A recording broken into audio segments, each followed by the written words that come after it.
আমার কথা শুনো, বাংলাদেশের মধ্যে কল কারখানা এবং গার্মেন্টস শিল্প কারখানা যা কিছু আনছে সবকিছু জিয়া রহমানের অবদান।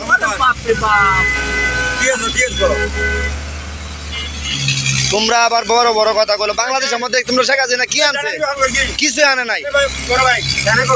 তারেক রহমান এই সিএনজি আনার পরে অনেক শ্রমিকে খাইতেছে দিন মজুরি করে।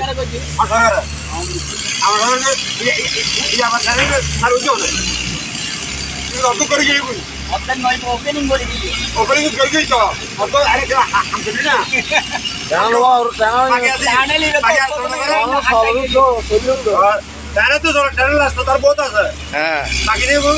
হ্যাঁ এই বন্ধু আমার ঘরে নিয়া ট্রেনে লোক কই যায়, ট্রেনে লোক দাদি ইয়ার মার বেটি হল কি জিরা মার করি হ্যাঁ মার বেটি নিবে তোর সাকাস কে করতে ইয়ে হচ্ছে ইয়ে মানে দেখি তো হরি গিয়ে হচ্ছে এই হাইবান দিন তাকে তো শিখে দিবি তারপরে তোরা হাত দে হ্যাঁ জিয়া রহমানে যে ইনি গায়ে ইনি তে ভাই তোমার বহুত দিন লাগব। তোমার কৃষি দিন হমতা তার শিখে বিয়ে করতো না। আর যদি আর কিছুদিন থাকতা আরো কিছুদিন থাকবো কি গো গাও কি গাই গেলে মরে যাবা আর মরে যাবে ওই আম তাইলে কি বাচ্চা না বেটা হয়তো দেখা যায় তো বড় দাইতে দাইতে মরে যাই গো নাজিরের কথা নাজিরে তো বাড়ি যাইতে দাইতে বড় জায়গা দাইতে দাইতে মরে যাবে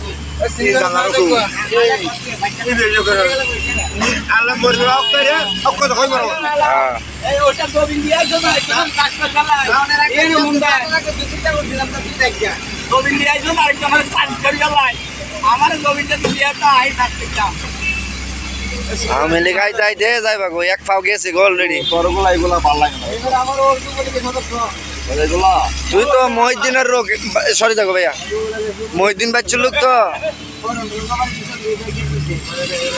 কইলা তুই কি কইলে ক্যামেরা ধরে না ক্যামেরা ধরে না নতুন মঙ্গপাল চালাইছো তো হ্যাঁ কও নতুন মঙ্গপাল চালাইছো হ্যাঁ কও না, তোমার যা মনে চাতা কও, সমস্যা নাই। আমি লিখলে বিম বিলে কও না, সমস্যা কি? না ব্যাগটা এক না তোমরা আগে কইছো না। আরে 2011 তো 2005 পর্যন্ত বাংলাদেশের মধ্যে বিশ্বের মধ্যে এক নাম্বার ছিল 5টা বছর। এটা তুই আবার এই হাট গাড়ি কাজ